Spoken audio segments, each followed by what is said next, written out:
प्रभू श्री रामांचा मंदिरासाठी संपूर्ण रथयात्रा झाली या देशामध्ये. अडवाणीजींनी आणि अटलजींनी उभं आयुष्य त्याच्यासाठी कष्ट केले. त्याच्यासाठी पार्लमेंटमध्ये सुषमाजी असतील किंवा अरुण जेटली साहेब असतील, या सगळ्यांनी एवढी मोठी लढाई लढली.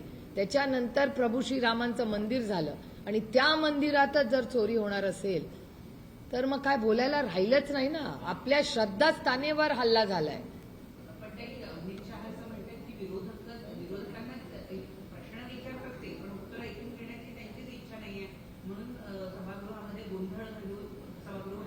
पण चर्चेसाठी भाषण करायला आलं कोण?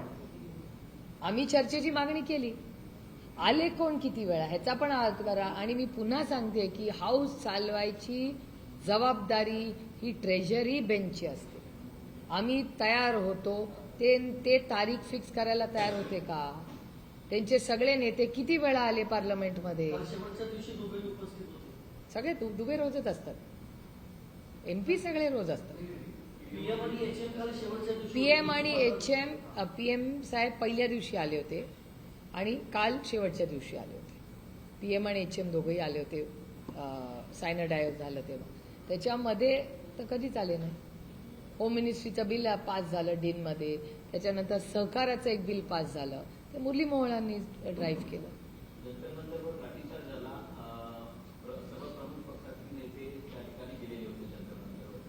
नुसता लाठीचार्ज नाही झाला, पेलेट गन्स पण झाले.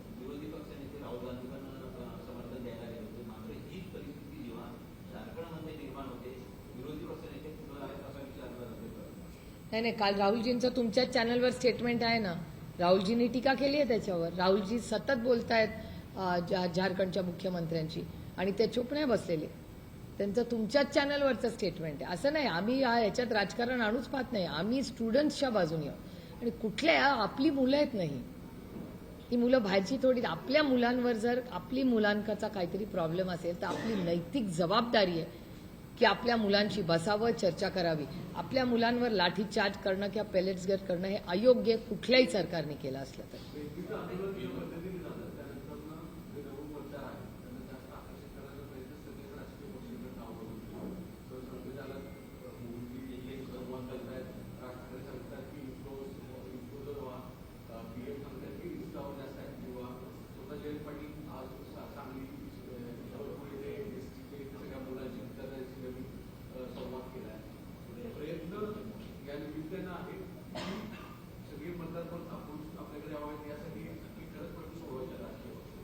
मला वाटतं लिटल बिट ऑफ बोथ म्हणूया की एकतर डायलॉग हा असलाच पाहिजे. म्हणजे कॉलेजेसमध्ये हे बघा, आपला मतदार हा आपला स्टेक होल्डर आहे. त्याच्यामुळे प्रत्येक मतदाराची जी काही प्रश्न असतील ते मांडणं ही आपली नैतिक जबाबदारी आहे ना. त्याच्यामुळे प्रत्येक जनरेशनचे म्हणा किंवा एज ग्रुपचे वेगवेगळे प्रश्न असतात. ते मांडण्यासाठीच तर आम्ही जातो ना संसदेत, नाही तर कशासाठी जातो संसदेत. त्यामुळे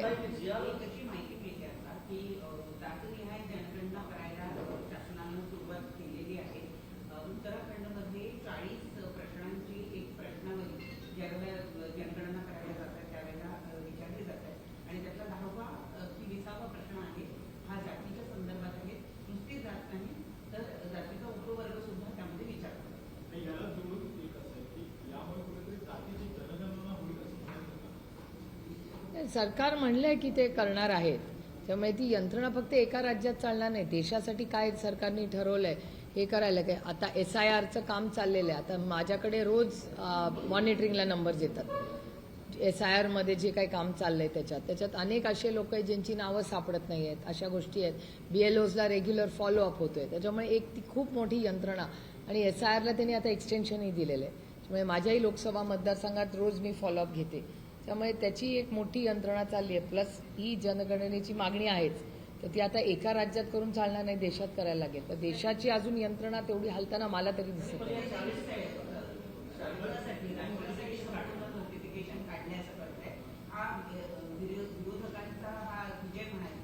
अर्थातच आमची मागणीच होती. त्याच्यामुळे ती मागणी पूर्ण होते याचा आम्हाला आनंद आहे. पण आम्हाला नुसती पूर्ण होती नाही, आम्हाला त्याला लॉजिकल एंडला न्यायचं. म्हणजे ती यंत्रणा नुसती अनाऊन्स करून होणार नाही, त्याचं पूर्णपणे अंमलबजावणी होणं जास्त महत्त्वाचं. सगळ्यात महत्त्वाची गोष्ट.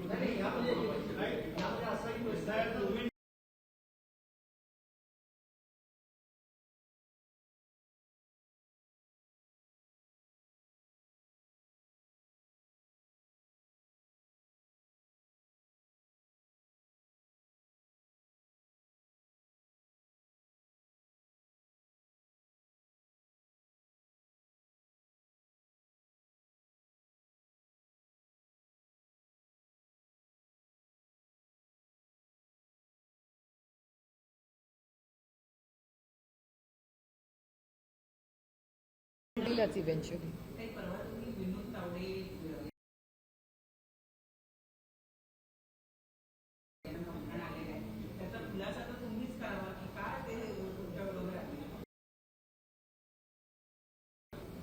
खुलासा कसला म्हणजे मला हे हास्यास्पद वाटतं जेव्हा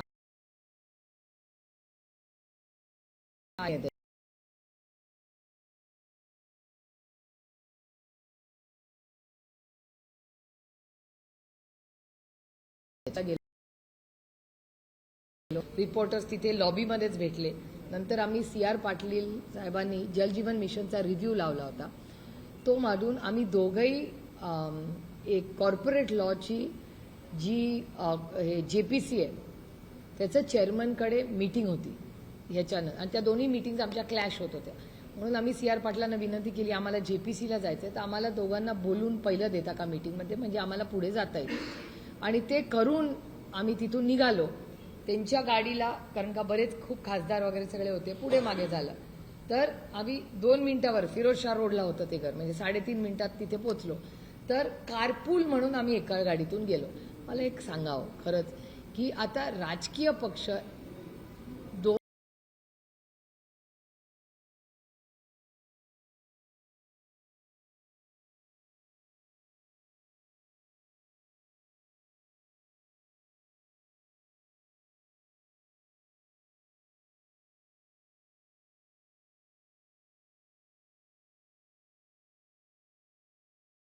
ना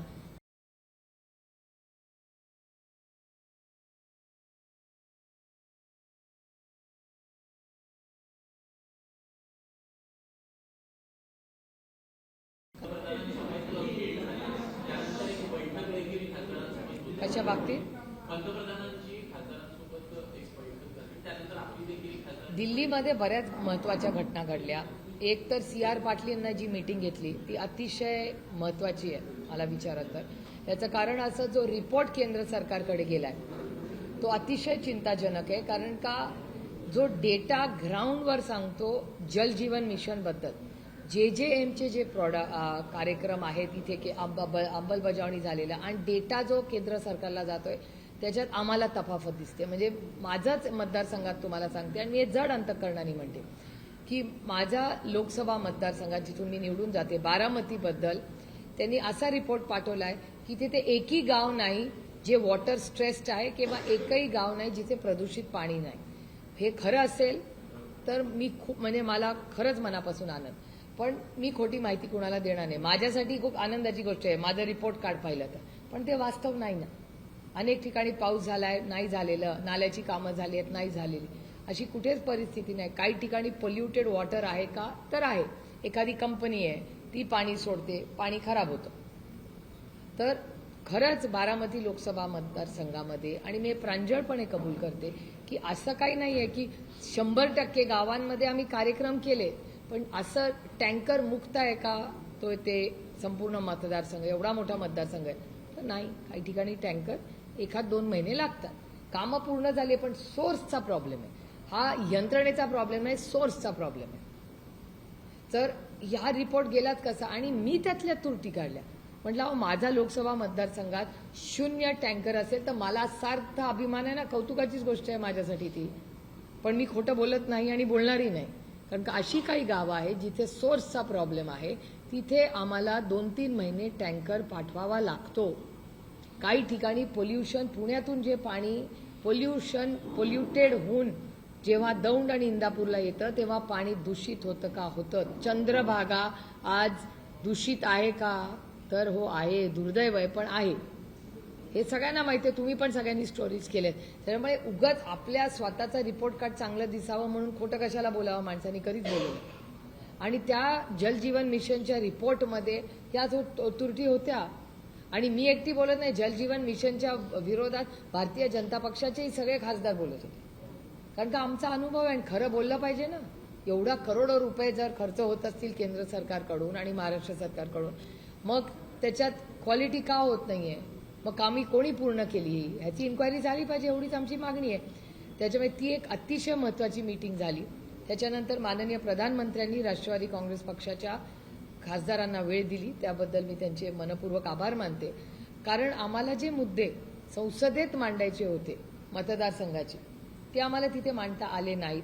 म्हणून माननीय प्रधानमंत्री आणि सगळ्या मंत्र्यांच्या गाठीभेटी आमच्या सगळ्या खासदारांनी घेतल्या. मग बीडचा रेल्वेचा विषय असू शकतो, शिरूरमध्ये अमोलदादांनी रस्त्याचे आणि इन्फ्रास्ट्रक्चरचे काही विषय मांडले. त्याच्यानंतर अहिल्यानगरला क्राईमचे काही इश्यूज आहेत, डेव्हलपमेंटचे काही इश्यूज आहेत, त्याच्याबद्दल लंके बोलले. त्याच्यानंतर वर्ध्यामध्ये काही इश्यूज आहेत, त्याच्याबद्दल अमरदादा बोलले. किंवा तिथे जी संत्र्याची जी सगळी शेती आहे, धानची शेती आहे, त्यांना न्याय मिळत नाही, शेतकऱ्यांच्या आत्महत्या विदर्भात वाढत आहेत, त्याच्याबद्दल ते बोलले. बगरे सरांनी कांद्याबद्दल सरकारची जी भूमिका राहिलेली आहे त्याच्याबद्दल अतिशय दुर्दैवी जी आहे ती सगळं खरं त्यांना सांगितलं.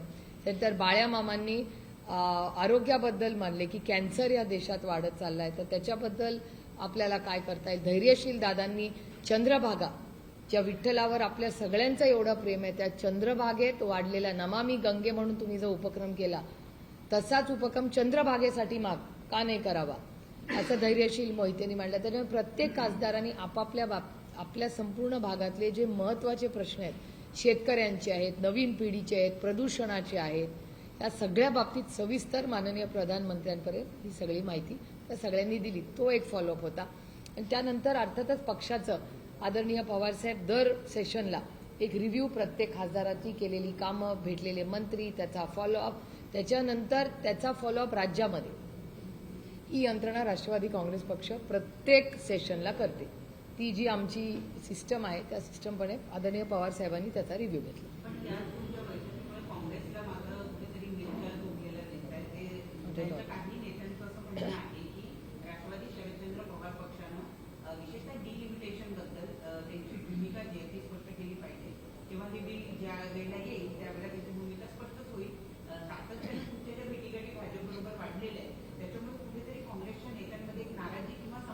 नाही, ते महाराष्ट्रातले काही नेते असतील, दिल्लीच्या नेत्यांच्या मनात काही कन्फ्युजन नाही. याचं कारण असं की काँग्रेसच्या प्रत्येक मोठ्या नेत्यांना मी रोज सकाळी 10 वाजता भेटते.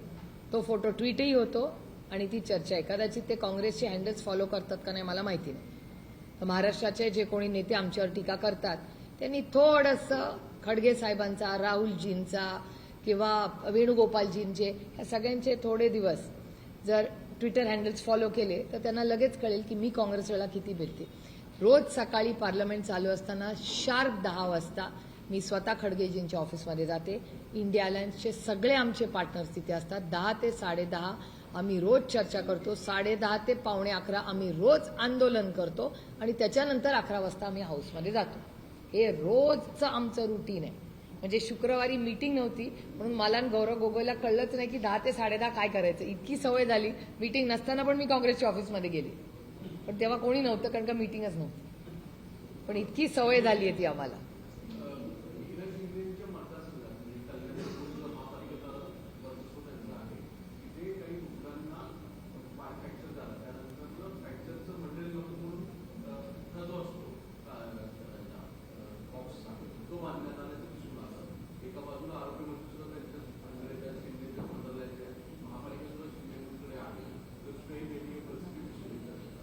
मला वाटतं तिथे एक अतिशय चांगले ऑफिसर आहेत जे कमिशनर आहेत तिथे. हा मुद्दा जर असा आला असेल तर तातडीने तुम्ही त्याची नोंद केली, त्याच्याबद्दल मी आभार मानते तुमचे. आणि तिथल्या स्थानिक कमिशनरशी मी नक्की बोलून माहिती काढीन की असं कसं झालं. कारण का हे खूप पुण्याला म्हणजे मुंबईला जोडूनच ठाणं आहे. तो काय कुठला असा एरिया नाही की चुकून पाठवणं गेलं असेल. जर ठाण्यासारखी ठिकाणी होत असेल ते कुठे ठाणं डोंबिवली किती लांब आहे. ते होत असेल तर हे अतिशय चिंताजनक आहे आणि ते अर्थातच मॅनेजमेंटचं अपयश आहे. तिथे कोण करतं का?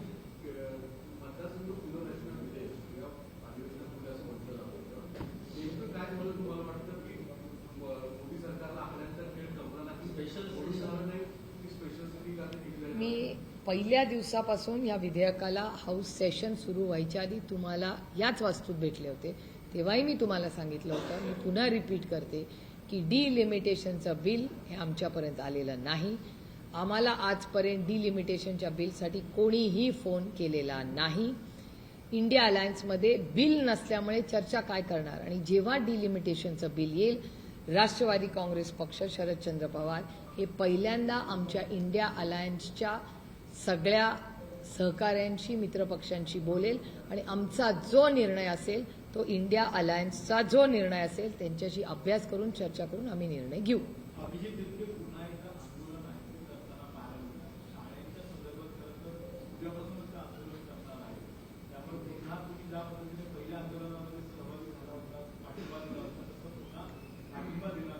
या राज्यामध्ये कोणीही व्यक्ती जर चांगल्या कामासाठी आंदोलन करत असेल तर राष्ट्रवादी काँग्रेस पक्ष, शरदचंद्र पवारांची भूमिका ही नेहमी त्यांच्या बाजूनीच असेल. कारण एखादी व्यक्ती जर सरकारच्या विरोधात, जर सरकार झोपेचा सोंग घेत असेल आणि निर्णय घेत नसेल आणि ते पण डबल इंजिनचं सरकार असेल तर त्याला न्याय द्यायची नैतिक जबाबदारी ही आमच्यावर एक विरोधी पक्ष म्हणून आहे.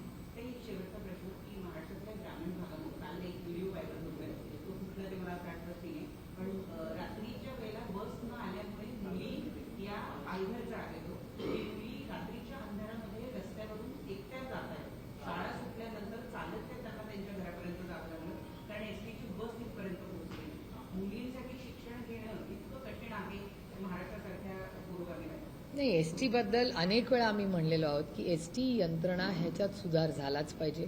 अनेक वेळा मुलं वंचित शिक्षणापासून राहतात कारण एसटीची यंत्रणा व्यवस्थितपर्यंत चालत नाही.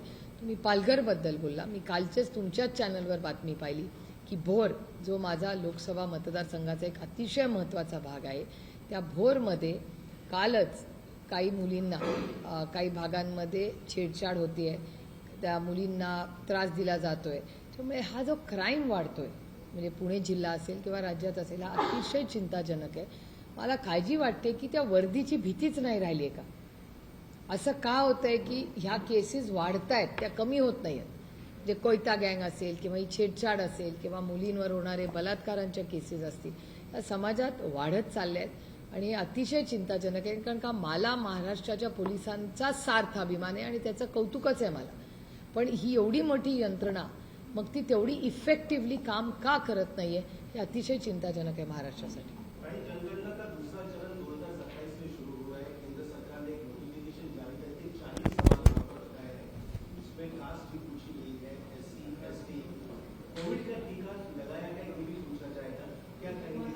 मेरे ख्याल से कास्ट सेंसिस का डिटेल्स ही हमारी मांग थी, तो वो मांग पूरी हो रही है और सब जगह हमें अभी तो नहीं दिख रहा है. एक ही राज्य का सुनने में और पढ़ने में आया है और मेरे ख्याल से कोविड का टीका का क्या कॉन्टेक्स्ट है वो पूछना पड़ेगा.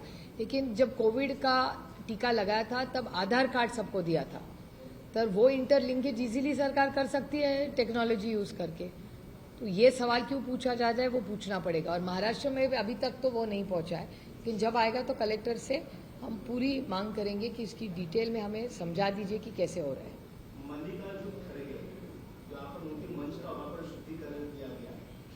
ये सवाल है. उसी से जुड़ा दूसरा सवाल है, उनके बेटे जो प्रियंक खड़गे, उन्होंने कहा कि कर्नाटक में इसके आगे आरएसएस की कोई भी शाखा लगेगी तो उसके लिए राज्य सरकार की परमिशन जरूरी होगी. जिस तरह से खड़गे जी का अपमान किया है उसकी हम खंडन करते हैं और मुझे आश्चर्य है कि 21वीं सदी में खड़गे जी जैसे वरिष्ठ नेता, हमारे लिए सबसे, हमारे इंडिया अलायंस के वरिष्ठ नेता है, उनके नेतृत्व में हम पार्लियामेंट में काम करते हैं, उनका जिस तरह से अपमान किया वो खेदजनक है. हम सबको बहुत दुख हुआ. मैंने कल उनका स्टेटमेंट भी देखा पार्लियामेंट में और मेरे ख्याल से इसकी पूरी इंक्वायरी होनी चाहिए और जिसने ऐसा काम किया है उसको शिक्षा होनी चाहिए.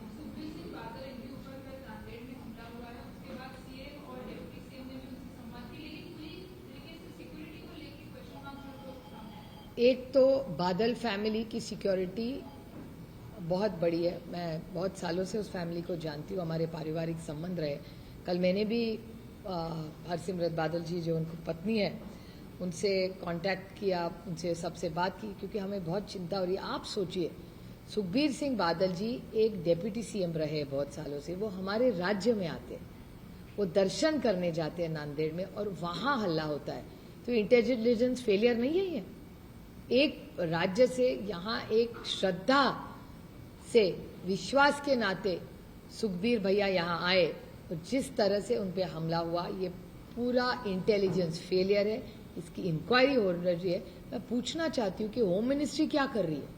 मैंने देखा कि देवेंद्र जी ने भी उनको फोन किया, प्रधानमंत्री जी ने फोन किया, ये उनका बड़ापन है। लेकिन महाराष्ट्र में अतिथि देवो भव, हम भगवान मानते हैं बाहर से कोई आता है तो। पंजाब से दर्शन करने सुखबीर भैया यहाँ आए और उन पे हमला हुआ, ये बहुत महाराष्ट्र के लिए बहुत बहुत शर्मनाक चीज है। और किसी के लिए, वो सुखबीर भाई हमारे भाई है इसलिए नहीं, किसी के भी लिए ऐसा हल्ला हो तो ये शर्मनाक है। ये कंप्लीट पुलिस इंटेलिजेंस फेलियर है, क्योंकि उनको बड़ी सिक्योरिटी है। कहाँ देश में कहीं भी जाते हैं तो सुखबीर भाई को बहुत बड़ी सिक्योरिटी दी जाती है। राजा वो जो सांसद है शिवसेना युवती के नासिक के, उन्होंने लोकसभा में एक प्रश्न पूछा था कि महाराष्ट्र में कितनी कंपनियां फैक्ट्रियां बंद हो चुकी है। खुद सरकार ने बताया कि 36,211 यहाँ पर फैक्ट्री बंद हो चुकी है। जब महाराष्ट्र के उद्योग मंत्री उदय सामंत जी से पूछा गया तो पहले दिन उन्होंने कहा कि मुझे इसके बारे में पता नहीं, इन्फॉर्मेशन लेनी पड़ेगी। लेकिन बाद में वो दूसरे राज्यों पर भी उठा रहे कि सिर्फ यहाँ पर कंपनियां नहीं बंद हुई, यूपी में हुई है, पंजाब में हुई है, बंगाल में हुई है। क्या नहीं, देखिए, बंद होना, एक भी कंपनी बंद हो तो ये चिंताजनक है। और मैं आपको बड़ी विनम्रता से कहना चाहती हूँ कि एक समय था जब महाराष्ट्र सबसे फेवरेट हॉटस्पॉट जिससे कहते हैं था, कि जो कोई इन्वेस्टमेंट करना चाहता था वो महाराष्ट्र पहले आता था, और उसके बाद बाकी के राज्यों से भी आज देख रहे हैं। बट मैं देख रही हूँ कि तेलंगाना, कर्नाटका और आंध्रा आज सबसे फेवरेट डेस्टिनेशंस बन गए। और अच्छा है, इस देश में प्रगति हो रही है तो अच्छी बात है, लेकिन हमारे राज्य में भी इन्वेस्टमेंट्स आनी चाहिए। और जिस तरह से इंडस्ट्री डिपार्टमेंट के बारे में आप सबकी चैनल्स में, चाकण का भी आप सबने देखा होगा, तो इंडस्ट्री के लिए आज जो माहौल इस राज्य में है वो इतना पोषक नहीं है। और मैं महाराष्ट्र के माननीय मुख्यमंत्री से विनती करना चाहती हूँ, हर साल दावोस जाते, इतने सारे MOUs साइन करके आते हैं, उसका आगे क्या हुआ इसका थोड़ा हिसाब किताब देना पड़ेगा। पाकिस्तान के पीएम ने कहा है कि हमें शांतता चाहिए, हमें शांति चाहिए। भारत और कई आदिवासी राष्ट्र इस मार्ग पे चले, अन्यथा हम भारत को करारा जवाब देंगे, ये सब उन्होंने कहा। देखिए, भारत को कोई धमकी देगा तो वो तो हम सहन नहीं करेंगे। मेरे ख्याल से हमेशा भारत की नीति रही है, शांति की ही नीति भारत की रही है। और इतने सालों से हमने कभी, आज तक आप भारत का इतिहास देखिए, कभी भी भारत ने किसी पे पहला हमला नहीं किया है। तो मेरे ख्याल से इस सब ऐसी चीज़ें भारत के खिलाफ कोई ना कहे, क्योंकि जब भारत की बारी आएगी तब हम भारत के साथ, हम सब पूरी ताकत से, कि कोई भी हो, उसके खिलाफ लड़ेंगे। अमित शाह जी ने कहा है कि हम चर्चा करने के लिए तैयार है, लेकिन विपक्ष सदन शुरू करने के लिए ही सफल नहीं हो रहा है और बार बार वो सदन स्थगित करने में कामयाब हो रहे हैं, उनको चर्चा ही नहीं करनी। सदन चलाना ये हमारी जिम्मेदारी नहीं है, ये सरकार की जिम्मेदारी होती है। और जिस तरह से सरकार ने जिस तरह बर्ताव किया है, वो कभी भी चंदा चोरी और पैलेट्स का ऑर्डर किसने दिया, इस पे चर्चा करने के लिए कभी भी तैयार नहीं थी। भाई, मोटर वाहन अधिनियम में तीसरी बार संशोधन किया गया साल 2026 तक भी। एक नोटिफिकेशन सरकार ने जारी कर दिया है। ओला चालक, उबेर हो या टैक्सी चालक हो, ऑटो वाले हो, उनको मराठी कंपलसरी कर दिया है। किस तरीके से देखती है आप सरकार के इस फैसले? मेरे ख्याल से जिस राज्य में आप रहते हैं, बहुत सारे लोगों से होते हैं जिनको दूसरी भाषा नहीं आती। तो अगर आप महाराष्ट्र में रहते हैं तो मराठी तो सीखनी चाहिए ना। हम लोग जब दूसरे राज्य में जाते हैं तो कोशिश करते हैं ना, वहाँ की जो भाषा हो वो सीख ले। तो मराठी भाषा, अगर आप महाराष्ट्र में रहेंगे तो अगर आप, जब आपका क्लाइंट ही मराठी में बोल रहा है तो उनके लिए भी अच्छा है ना, हर क्लाइंट से वो अच्छी तरह से बात कर सकेंगे, तो उसका स्वागत करना चाहिए सबने। मैम, जाती है जनगणना पर एक रेक्टिफाइड क्वेश्चन होगा कि जो नोटिफिकेशन आया है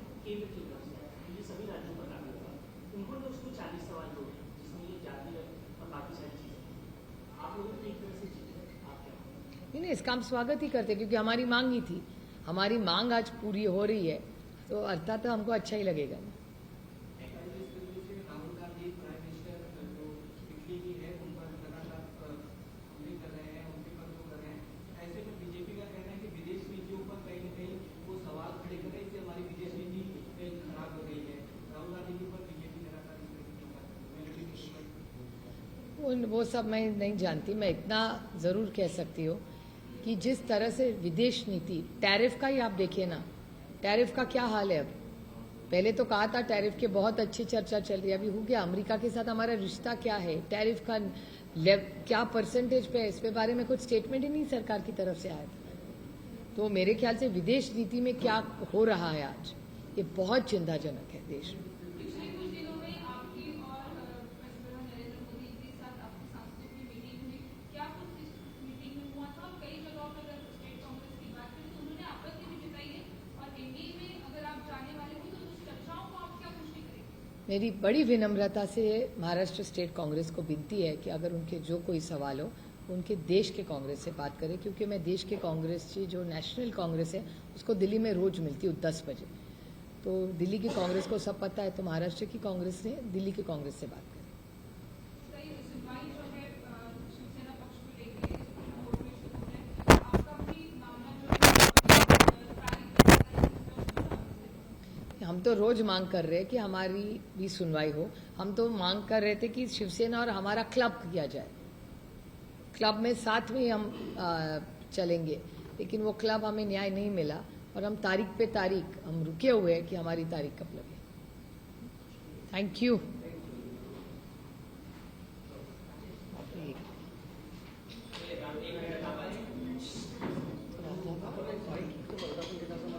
हाँ, कुठे पाहिजे तुम्हाला? वर्धापन दिनाच्या शुभेच्छा. चला ना, देऊन टाकते लगेच.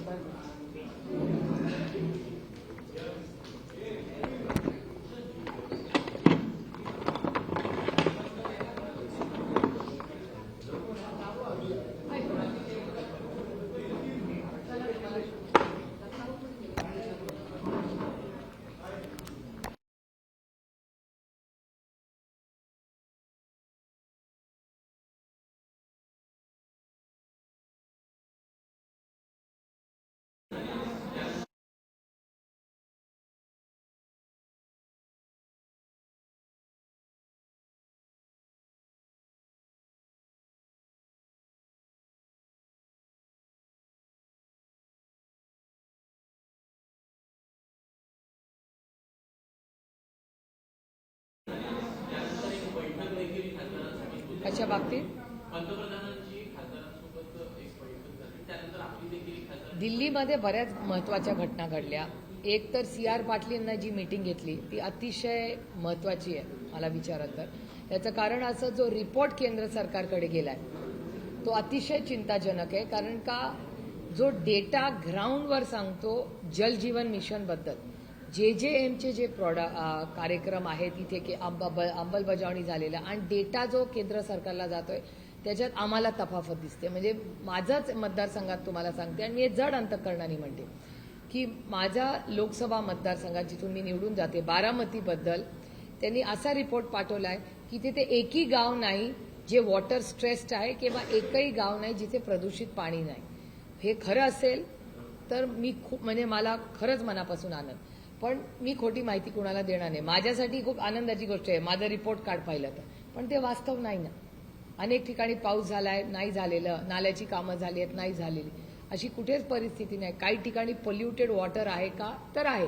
एखादी कंपनी आहे ती पाणी सोडते, पाणी खराब होतं.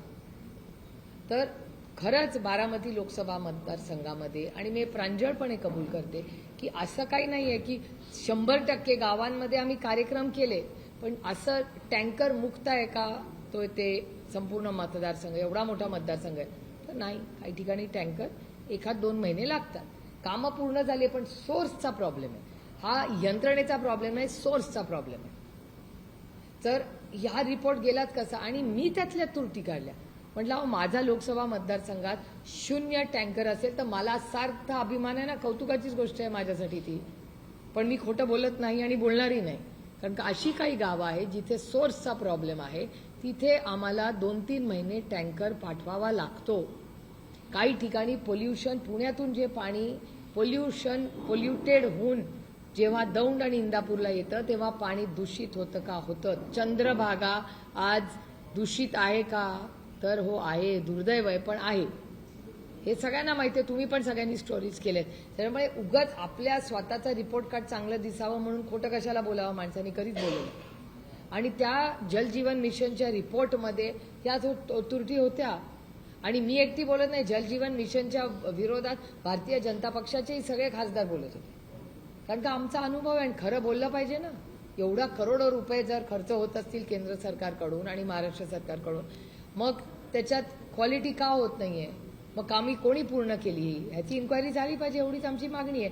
त्याच्यामुळे ती एक अतिशय महत्वाची मीटिंग झाली. त्याच्यानंतर माननीय प्रधानमंत्र्यांनी राष्ट्रवादी काँग्रेस पक्षाच्या खासदारांना वेळ दिली, त्याबद्दल मी त्यांचे मनपूर्वक आभार मानते. कारण आम्हाला जे मुद्दे संसदेत मांडायचे होते मतदारसंघाचे, ते आम्हाला तिथे मांडता आले नाहीत. म्हणून माननीय प्रधानमंत्री आणि सगळ्या मंत्र्यांच्या गाठीभेटी आमच्या सगळ्या खासदारांनी घेतल्या. मग बीडचा रेल्वेचा विषय असू शकतो, शिरूरमध्ये अमोलदादांनी रस्त्याचे आणि इन्फ्रास्ट्रक्चरचे काही विषय मांडले. त्याच्यानंतर अहिल्यानगरला क्राईमचे काही इश्यूज आहेत, डेव्हलपमेंटचे काही इश्यूज आहेत, त्याच्याबद्दल लंके बोलले. त्याच्यानंतर वर्ध्यामध्ये काही इश्यूज आहेत, त्याच्याबद्दल अमरदादा बोलले. किंवा तिथे जी संत्र्याची जी सगळी शेती आहे, धानची शेती आहे, त्यांना न्याय मिळत नाही, शेतकऱ्यांच्या आत्महत्या विदर्भात वाढत आहेत, त्याच्याबद्दल ते बोलले. भगरे सरांनी कांद्याबद्दल सरकारची जी भूमिका राहिलेली आहे त्याच्याबद्दल अतिशय दुर्दैवी जी आहे ती सगळं खरं त्यांना सांगितलं. त्यानंतर बाळ्यामामांनी आरोग्याबद्दल मानले की कॅन्सर या देशात वाढत चाललाय, तर त्याच्याबद्दल आपल्याला काय करता येईल. धैर्यशील दादांनी चंद्रभागा, ज्या विठ्ठलावर आपल्या सगळ्यांचं एवढं प्रेम आहे, त्या चंद्रभागेत वाढलेला नमामि गंगे म्हणून तुम्ही जो उपक्रम केला, तसाच उपक्रम चंद्रभागेसाठी का नाही करावा, असं धैर्यशील मोहितेंनी मांडलं. त्यामुळे प्रत्येक खासदारांनी आपल्या संपूर्ण भागातले जे महत्वाचे प्रश्न आहेत, शेतकऱ्यांचे आहेत, नवीन पिढीचे आहेत, प्रदूषणाचे आहेत, या सगळ्या बाबतीत सविस्तर माननीय प्रधानमंत्र्यांपर्यंत ही सगळी माहिती त्या सगळ्यांनी दिली. तो एक फॉलोअप होता. आणि त्यानंतर अर्थातच पक्षाचं आदरणीय पवारसाहेब दर सेशनला एक रिव्ह्यू, प्रत्येक खासदारांनी केलेली कामं, भेटलेले मंत्री, त्याचा फॉलोअप, त्याच्यानंतर त्याचा फॉलोअप राज्यामध्ये, ही यंत्रणा राष्ट्रवादी काँग्रेस पक्ष प्रत्येक सेशनला करते. ती जी आमची सिस्टम आहे त्या सिस्टमपणे आदरणीय पवार साहेबांनी त्याचा रिव्ह्यू घेतला. पण या तुमच्या बैठकीमुळे काँग्रेसला मात्र कुठेतरी निर्णय उरलेला दिसत आहे. त्यांच्या काही नेत्यांचं असं म्हणणं आहे की राष्ट्रवादी शरदचंद्र पवार पक्षानं विशेषतः डिलिमिटेशन बद्दल त्यांची भूमिका जी आहे ती स्पष्ट केली पाहिजे. तेव्हा हे बिल ज्या वेळेला येईल त्यावेळेला त्याची भूमिका स्पष्टच होईल. सातत्याने तुमच्या भेटीगाठी भाजपबरोबर वाढलेल्या आहे, त्याच्यामुळे कुठेतरी काँग्रेसच्या नेत्यांमध्ये एक नाराजी किंवा संभ्रम दिसतो. नाही, ते महाराष्ट्रातले काही नेते असतील, दिल्लीच्या नेत्यांच्या मनात काही कन्फ्युजन नाही. याचं कारण असं की काँग्रेसच्या प्रत्येक मोठ्या नेत्यांना मी रोज सकाळी 10 वाजता भेटते. तो फोटो ट्विटही होतो आणि ती चर्चा आहे. कदाचित ते काँग्रेसचे हँडल्स फॉलो करतात का नाही मला माहिती नाही. तर महाराष्ट्राचे जे कोणी नेते आमच्यावर टीका करतात त्यांनी थोडंसं खडगे साहेबांचा, राहुलजींचा किंवा वेणुगोपालजींचे, या सगळ्यांचे थोडे दिवस जर ट्विटर हँडल्स फॉलो केले तर त्यांना लगेच कळेल की मी काँग्रेसला किती भेटते. रोज सकाळी पार्लमेंट चालू असताना शार्प 10 वाजता मी स्वतः खडगेजींच्या ऑफिसमध्ये जाते. इंडिया अलायन्सचे सगळे आमचे पार्टनर्स तिथे असतात. 10 ते 10:30 आम्ही रोज चर्चा करतो. 10:30 ते 11:15 आम्ही रोज आंदोलन करतो आणि त्याच्यानंतर 11 वाजता आम्ही हाऊसमध्ये जातो. हे रोजचं आमचं रुटीन आहे. म्हणजे शुक्रवारी मीटिंग नव्हती म्हणून मला आणि गौरव गोगोईला कळलंच नाही की 10 ते 10:30 काय करायचं. इतकी सवय झाली, मीटिंग नसताना पण मी काँग्रेसच्या ऑफिसमध्ये गेली, पण तेव्हा कोणी नव्हतं कारण का मीटिंगच नव्हती. पण इतकी सवय झाली आहे ती आम्हाला.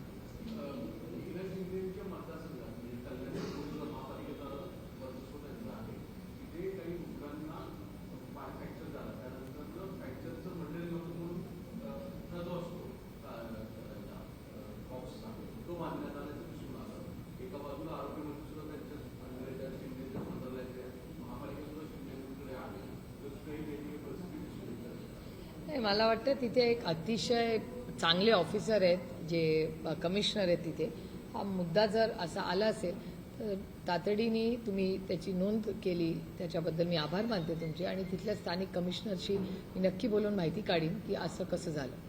कारण का ना ते खूप पुण्याला म्हणजे मुंबईला जोडूनच ठाणं आहे. तो काय कुठला असा एरिया नाही की चुकून पाठवणं गेलं असेल.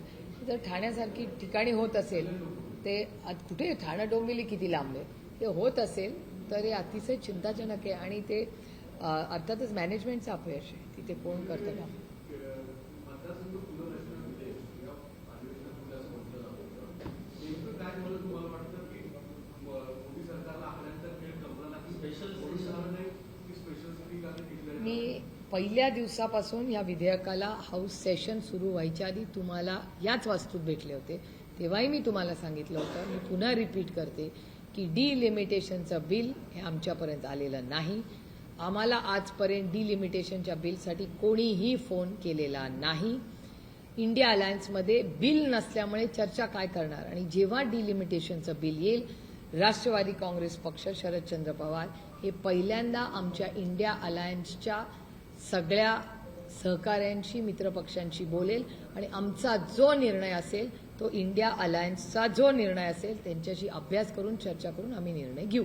अभिजित पुन्हा एकदा आंदोलन आहे करताना पाहायला मिळालं. शाळेच्या संदर्भात खरं तर उद्यापासूनच ते आंदोलन करणार आहे. त्यामुळे पुन्हा तुम्ही ज्या पद्धतीने पहिल्या आंदोलनामध्ये सहभागी झाला होता, पाठिंबा दिला होता, तसं पुन्हा पाठिंबा देणार आहात. या राज्यामध्ये कोणीही व्यक्ती जर चांगल्या कामासाठी आंदोलन करत असेल तर राष्ट्रवादी काँग्रेस पक्ष, शरदचंद्र पवारांची भूमिका ही नेहमी त्यांच्या बाजूनीच असेल. कारण एखादी व्यक्ती जर सरकारच्या विरोधात, जर सरकार झोपेचा सोंग घेत असेल आणि निर्णय घेत नसेल आणि ते पण डबल इंजिनचं सरकार असेल तर त्याला न्याय द्यायची नैतिक जबाबदारी ही आमच्यावर एक विरोधी पक्ष म्हणून आहे. काही शेवटचा प्रश्न की महाराष्ट्रातल्या ग्रामीण भागामध्ये काल एक व्हिडिओ व्हायरल होतोय, तो कुठला ते मला आता आठवत नाहीये, पण रात्रीच्या वेळेला बस न आल्यामुळे मुली या पायघर जात येतो. ते मुली रात्रीच्या अंधारामध्ये रस्त्यावरून एकट्या जात आहेत. शाळा सुटल्यानंतर चालत ते त्यांना त्यांच्या घरापर्यंत जावं लागलं कारण एसटीची बस तिथपर्यंत पोहोचली. मुलींसाठी शिक्षण घेणं इतकं कठीण आहे महाराष्ट्रासारख्या पुरोगामी राज्यात. नाही, एसटी बद्दल अनेक वेळा आम्ही म्हणलेलो आहोत की एसटी यंत्रणा ह्याच्यात सुधार झालाच पाहिजे. अनेक वेळा मुलं वंचित शिक्षणापासून राहतात कारण एसटीची यंत्रणा व्यवस्थितपर्यंत चालत नाही.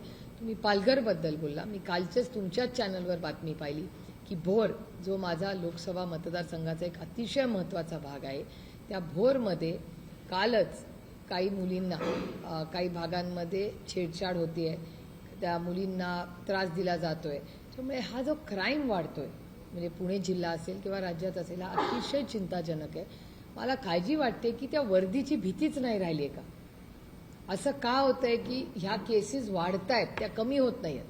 जे कोयता गँग असेल किंवा ही छेडछाड असेल किंवा मुलींवर होणारे बलात्कारांच्या केसेस असतील, या समाजात वाढत चालल्या आहेत आणि हे अतिशय चिंताजनक आहे. कारण का मला महाराष्ट्राच्या पोलिसांचा सार्थ अभिमान आहे आणि त्याचं कौतुकच आहे मला.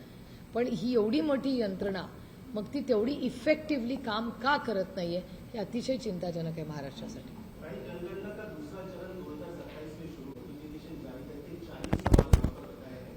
उसमें कास्ट भी पूछी गई है, SC, ST. कोविड का टीका लगाया गया ये भी पूछा जाएगा. क्या कहेंगे इसके बारे में? ये मेरे ख्याल से कास्ट सेंसिस का डिटेल्स ही हमारी मांग थी, तो वो मांग पूरी हो रही है और सब जगह हमें अभी तो नहीं दिख रहा है. एक ही राज्य का सुनने में और पढ़ने में आया है. और मेरे ख्याल से कोविड का टीका का क्या कॉन्टेक्स्ट है वो पूछना पड़ेगा. लेकिन जब कोविड का टीका लगाया था तब आधार कार्ड सबको दिया था, तो वो इंटरलिंकेज इजीली सरकार कर सकती है टेक्नोलॉजी यूज करके. तो ये सवाल क्यों पूछा जा जाए वो पूछना पड़ेगा. और महाराष्ट्र में अभी तक तो वो नहीं पहुंचा है, लेकिन जब आएगा तो कलेक्टर से हम पूरी मांग करेंगे कि इसकी डिटेल में हमें समझा दीजिए कि कैसे हो रहा है. मल्लिकार्जुन खड़गे, जो आप पर उनके मंच का वहाँ पर शुद्धिकरण किया गया, ये एक सवाल है. और उसी से जुड़ा दूसरा सवाल है, उनके बेटे जो प्रियंक खड़गे, उन्होंने कहा कि कर्नाटक में इसके आगे आरएसएस की कोई भी शाखा लगेगी तो उसके लिए राज्य सरकार की परमिशन जरूरी होगी. जिस तरह से खड़गे जी का अपमान किया है उसकी हम खंडन करते हैं. और मुझे आश्चर्य है कि 21वीं सदी में खड़गे जी जैसे वरिष्ठ नेता, हमारे लिए सबसे, हमारे इंडिया अलायंस के वरिष्ठ नेता है, उनके नेतृत्व में हम पार्लियामेंट में काम करते हैं, उनका जिस तरह से अपमान किया वो खेदजनक है। हम सबको बहुत दुख हुआ। मैंने कल उनका स्टेटमेंट भी देखा पार्लियामेंट में, और मेरे ख्याल से इसकी पूरी इंक्वायरी होनी चाहिए और जिसने ऐसा काम किया है उसको शिक्षा होनी चाहिए। सुखबीर सिंह बादल के ऊपर कल नांदेड़ में हमला हुआ है, उसके बाद सीएम और डिप्टी सीएम ने भी उनसे संवाद की, लेकिन पूरी तरीके से सिक्योरिटी को लेकर क्वेश्चन मार्क सामने आया। एक तो बादल फैमिली की सिक्योरिटी बहुत बड़ी है। मैं बहुत सालों से उस फैमिली को जानती हूँ, हमारे पारिवारिक संबंध रहे। कल मैंने भी हरसिमरत बादल जी जो उनको पत्नी है उनसे कांटेक्ट किया, उनसे सबसे बात की, क्योंकि हमें बहुत चिंता हो रही है। आप सोचिए, सुखबीर सिंह बादल जी एक डेप्यूटी सीएम रहे बहुत सालों से, वो हमारे राज्य में आते हैं, वो दर्शन करने जाते हैं नांदेड़ में और वहां हल्ला होता है। तो इंटेलिजेंस फेलियर नहीं है ये? एक राज्य से यहाँ एक श्रद्धा से, विश्वास के नाते सुखबीर भैया यहाँ आए और जिस तरह से उन पे हमला हुआ, ये पूरा इंटेलिजेंस फेलियर है। इसकी इंक्वायरी हो रही है। मैं पूछना चाहती हूँ कि होम मिनिस्ट्री क्या कर रही है? मैंने देखा कि देवेंद्र जी ने भी उनको फोन किया, प्रधानमंत्री जी ने फोन किया, ये उनका बड़ापन है। लेकिन महाराष्ट्र में अतिथि देवो भव, हम भगवान मानते हैं बाहर से कोई आता है तो। पंजाब से दर्शन करने सुखबीर भैया यहाँ आए और उन पे हमला हुआ, ये बहुत महाराष्ट्र के लिए बहुत बहुत शर्मनाक चीज है। और किसी के लिए, वो सुखबीर भाई हमारे भाई है इसलिए नहीं, किसी के भी लिए ऐसा हल्ला हो तो ये शर्मनाक है। ये कंप्लीट पुलिस इंटेलिजेंस फेलियर है, क्योंकि उनको बड़ी सिक्योरिटी है। कहाँ देश में कहीं भी जाते हैं तो सुखबीर भाई को बहुत बड़ी सिक्योरिटी दी जाती है। राजा भाऊ आज जो सांसद हैं शिवसेना युवती के नासिक के, उन्होंने लोकसभा में एक प्रश्न पूछा था कि महाराष्ट्र में कितनी कंपनियां फैक्ट्रियां बंद हो चुकी हैं। खुद सरकार ने बताया कि 36,211 यहाँ पर फैक्ट्री बंद हो चुकी है। जब महाराष्ट्र के उद्योग मंत्री उदय सामंत जी से पूछा गया तो पहले दिन उन्होंने कहा कि मुझे इसके बारे में पता नहीं, परमिशन लेनी पड़ेगी। लेकिन बाद में वो दूसरे राज्यों पर भी उठा रहे हैं कि सिर्फ यहाँ पर कंपनियां नहीं बंद हुई, यूपी में हुई है, पंजाब में हुई है, बंगाल में हुई है। क्या नहीं, देखिए, बंद होना, एक भी कंपनी बंद हो तो ये चिंताजनक है। और मैं आपको बड़ी विनम्रता से कहना चाहती हूँ कि एक समय था जब महाराष्ट्र सबसे फेवरेट हॉटस्पॉट जिससे कहते हैं था, कि जो कोई इन्वेस्टमेंट करना चाहता था वो महाराष्ट्र पहले आता था, और उसके बाद बाकी के राज्यों से भी आज देख रही है। बट मैं देख रही हूँ कि तेलंगाना, कर्नाटका और आंध्रा आज सबसे फेवरेट डेस्टिनेशंस बन गए। और अच्छा है, इस देश में प्रगति हो रही है तो अच्छी बात है, लेकिन हमारे राज्य में भी इन्वेस्टमेंट्स आनी चाहिए। और जिस तरह से इंडस्ट्री डिपार्टमेंट के बारे में आप सबकी चॅनल्स में, मी नेहमी फक्त साम टीव्हीच पाहते, कारण त्यांच्या बातम्या मला रिलेट करतात.